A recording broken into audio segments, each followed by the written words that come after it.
Teachings from Kuthumi's Hands the Soul. What in blazes is the soul anyway? What is this thing that has been the befuddled subject of the religions of man for century upon century? And why is so little actually known about it if it's so important to the religiously minded? I hope to shine a little light into this poorly understood area because of its unquestioned importance in the life and growth and advancement of the incarnate humans on this planet, and I hope to explicate in a manner which will be simplistic and easily comprehensible to all.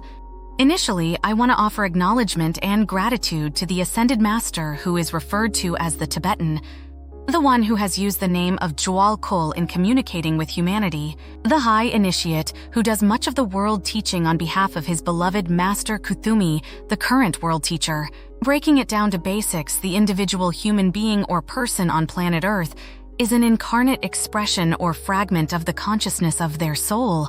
Putting it another way, the soul, in order to be able to make contact with and experience and learn the lessons offered by this physical level of existence, fragments its consciousness and extends it forth into the physical forms that we call humans on this planet. This occurs sporadically and briefly during the gestational period of the fetus in the womb during pregnancy. But the attachment of the soul to the fetus doesn't become definitive and complete until just before, during, or after the birthing delivery, usually at the moment of first breath. You may extrapolate the implications with regards to the controversial matter of abortion. What is entirely misunderstood by the Occidental religions is that this being that we call a soul does not send itself out only once into the physical realms of the universe. It doesn't have just one lifetime as the dogmas of religion would have you believe. It has hundreds and even thousands of lifetimes, depending upon how slow or how fast those incarnations learn the lessons of true importance, and depending upon how much negative karma those lifetimes accrue and which is in need of expiating in other lifetimes. The soul can and does fragment itself thousands of times and enters physical evolutionary schemes called planets all throughout the universe, and the forms that those incarnations take are hardly limited to the humanoid form. There are sentient forms in galaxies far and wide, which would barely be recognized as being sentient by humans, let alone living entities. You might consider the soul to be an adventurer and explorer who becomes a direct participant in the most diverse, unusual, and fantastical physical environments that Prime Creator has made available in the playground of creation. The human on Earth is one of the tiniest pieces of the puzzle. This entity that we call a soul goes by other names in the tongues that humans use, and the following may all be considered to be synonymous with the soul of Occidental religions. I am Presence, the solar angel, the Atman, the higher self, the solar Petri, the angel of the presence, the ego with a capital E, the Christ principle, God within, and the Watcher. This soul entity has in turn its own source of beingness, and that is called the monad. The monad would then be the higher self of the soul. According to Jwal Kul, the monad sends forth 12 extensions of itself that we call souls. The monad is also called the Father in heaven and is sourced in an even greater monad or gestalt of consciousness on a higher plane of being. You see, from the perspective of climbing the ladder of evolution as a human being on the path of return to the Creator, each lower level is absorbed and assimilated into the higher level, forming larger and larger collectives of consciousness upon higher and higher planes of being. The line of ascent is from the human personality to the soul, from the soul to the lesser monad, then to the greater monad and the planetary logos, then to the solar logos or stellar logos, further advancing to the galactic logos, the great central sun, then collectives of galaxies, and so on, until the final reintegration with the Creator of this universe at the end of this day of Brahma. Was that clear what I was saying? The human and the soul and God, or some erroneous concept of heaven, aren't the only steps and stages along the way. The way back entails the merging and continued merging of our beingness into larger and larger and greater gestalts of consciousness, group minds, on progressively higher and higher planes of existence, dimensions and densities, demonstrating the integrity of all life. All is one. All life emerged out of the mind of God. All of life experienced and created as free-willed expressions of that universal Creator. And all of life will return one day back to that bosom of creation in the great outbreathing and inbreathing of the universe. bringing the sum total of all the experience back to a God ever in expansion. It can thus be seen that the soul is but a way station of that journey along the way. The personality is a threefold expression of the soul with its physical, dense physical and etheric physical, emotional and mental bodies. Just as the soul is a threefold expression of the monad and is comprised of the three aspects of spiritual will, Atma, intuition, Buddhi, and abstract mind, higher manas. The monad expresses first as a spiritual triad from which manifests the soul, and the triadic expression reflects the three major aspects of the Godhead: will power of the first ray, love wisdom of the second ray, and active intelligence of the third ray. The first division of the triune Godhead as it comes forth into manifestation are the first three rays or aspects of the Godhead: divine will, divine love, and divine intelligence. And Christians know this Trinity as God the Father, God the Son, and God the Holy Spirit. There is thus a mirrored reflection of the Supreme Being down through every level of life in the universe, all the way into sentient physicality. In the early phase of the cycle of incarnations for a soul, that soul remains in a state of deep meditation with nearly complete detachment from the hundreds of its incarnations, which become bogged down in the attractions of the flesh and the dramas of surviving in physicality. I know, it's hard to believe that the soul may be so aloof from the very fragment aspects of itself, but so saith the Tibetan master. If seen from within the illusion of time passage, such as is agreed upon by the collective consciousness of mankind, the development of the soul's incarnations proceed from polarization in the physical onto polarization in the emotional, thence to polarization in the mental aspect of beingness over eons and eons of lifetimes. And all of the good and inspirational and unique and creative endeavors of anyone and every one of the lifetimes are stored up in what is called the causal body of the soul, the body of manifestation of a soul on the mental planes, fifth density in the seven density scheme of existence. By the way, the monads are on the sixth density planes, 7 levels to each density. The aim of the course of evolution of the human incarnations of a soul is to become more and more and more soul-influenced, soul-gripped, and soul-controlled. The aim is for the personality to become less and less attached to, enthralled by, possessive of, and imprisoned by the material matters of physical plane existence, and if it takes hundreds of lives to approach the threshold of the path of probation and the start of a long and painful journey, then so be it for the soul as it sends out the needed energies to its incarnate fragments while ever in meditation deep and profound. It is only when the personalities begin to leave their centeredness and focus in the emotional body and all its desires and start to develop the mind that the soul can then begin to make contact and start to exert any kind of influence. There is a correspondence to this pattern in the development of man on this planet.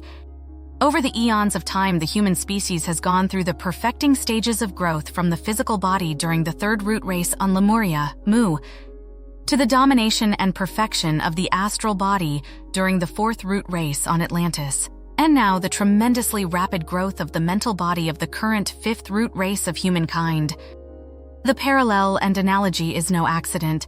Once the incarnation begins to conceptualize that there must be more to life than the mundane affairs of the material world, which is an expansion of the mind and awareness in and of itself, then the attention of the soul in meditation is drawn toward that incarnate fragment, and the soul projects streams of energy through the thread of consciousness into the etheric and physical brain for stimulation. The consciousness thread and the life force thread are contained within the silver cord or sutratma, discussed in the occult literature.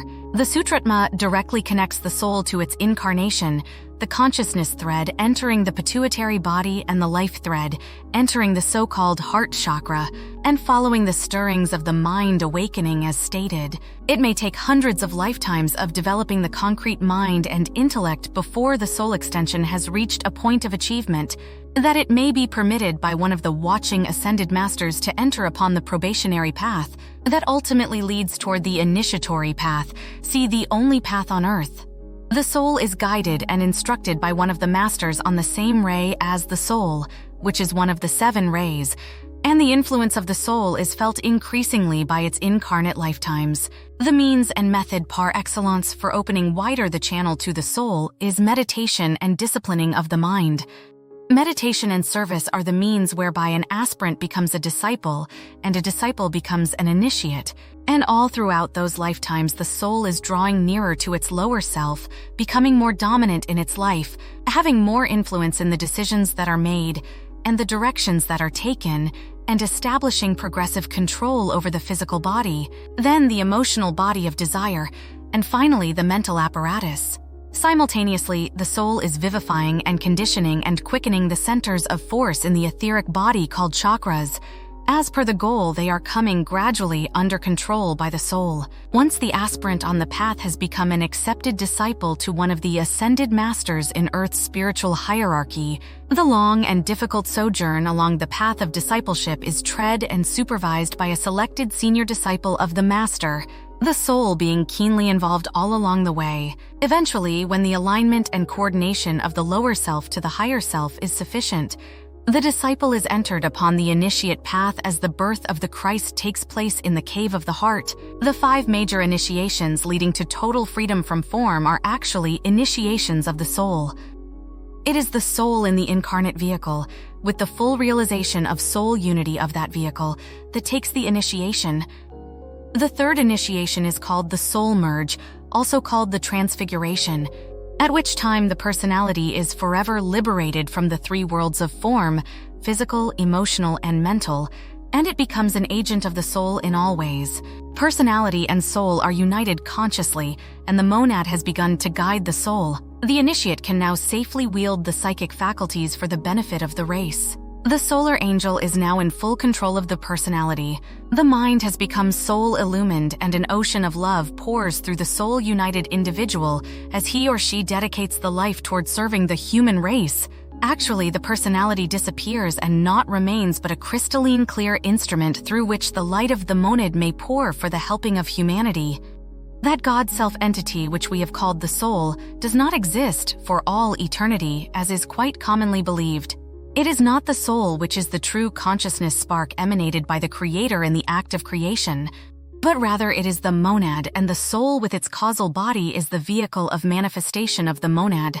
Well, that relationship is cemented, so to say, at the 4th initiation called the Great Renunciation. At that event, the causal body is shattered and destroyed, and the soul is reunited with and reabsorbed back into monadic beingness.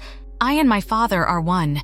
The divine intermediary, soul, has served its evolutionary purpose and is no longer needed. The veil of the temple is rent in twain from the top to the bottom. The incarnate initiate has now entered monadic consciousness and will remain there until the end of time. The loss of the soul and the presumed very source of beingness may be felt tremendously at first, as with Jesus on the cross. My God, why hast thou forsaken me? But the power and the divine love and the expansiveness and the bliss of the monad soon rectify any sense of loss, and the adept stands forth as a miracle worker in the world of humanity. Allow me to make a few statements about the soul as concluding and summarizing remarks. 1. The soul is not immortal and eternal and returns to the monad at the 4th initiation. 2.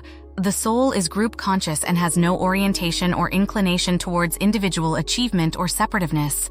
3. The soul family is comprised of the 12 expressions of the monad and all their incarnations. 4. You can never lose your soul because you are your soul in embodiment, and your soul can never be damned everlastingly to the eternal fires of hell because hell does not exist. The Roman Church grew filthy rich off that lie. 5. All of the thousands of incarnations of a soul are happening simultaneously, because the human concept of the linear passage of time does not exist on the plane of souls. 6. The soul disperses all its karmic debts amongst its incarnate expressions without regard for past or future, because they don't exist, and for the sake of harmony and balance within itself. 7. The soul begins its physical life experiencing in the mineral kingdom and works its way up to sentiency and form through the plant and animal kingdoms, except that there is no timeline but rather an awareness in expansion line. 8.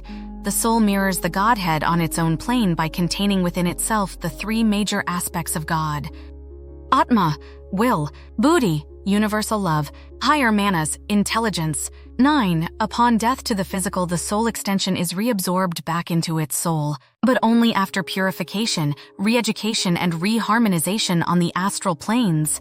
10. Souls are students of the ascended masters in this particular evolutionary scheme called Earth. 11. The goal of life here is self-realization and becoming totally and absolutely dominated by the divine self until alignment with the monad at the fourth initiation. 12. The way for the average person to bring the soul into their life and to come under its influence is through the mental discipline called meditation, which opens up the channel of communication. Surrender the lower will to its divine will. Not my will, but thine be done. Become a perfect conduit through which its unconditional love may pour. And be obedient to its impulses and guidance to be a selfless, humble server of the human race. Om Mani Padme Hum. Are you in the need of the healing energy of the Ascended Master Kuthumi? Visit KuthumiHands.com.